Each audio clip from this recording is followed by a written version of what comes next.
Okay. हा हा. पहिली आपली 73 होती तर 60च्या खाली झाली आणि पोस्ट 230 90 टू 300 होती ती आता 90 100च्या खाली येते. ओके. 96च्या खाली एकदम. आणि HbA1c पहिलं 7 पर्यंत होतं ते आता 5.40 आलेलं आहे. वाव. हा. आणि प्लस काय बोलतात ते डी पण आता वाढलेलं आहे. पहिलं 12 होतं आता 26 पर्यंत आले.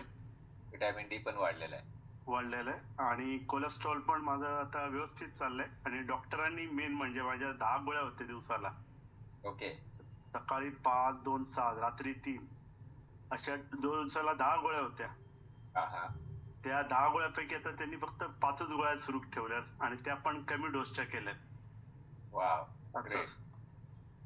मला आणि मला मस्त एक्सपिरियन्स झाला आणि 2 महिन्यातच माझी शुगर म्हणजे नॉर्मल आलेली असं मला वाटतं. आणि पुढच्या वेळी कदाचित गोळ्या अजून बंद पण करतील असं मला वाटतं तुम्ही सांगितल्याप्रमाणे.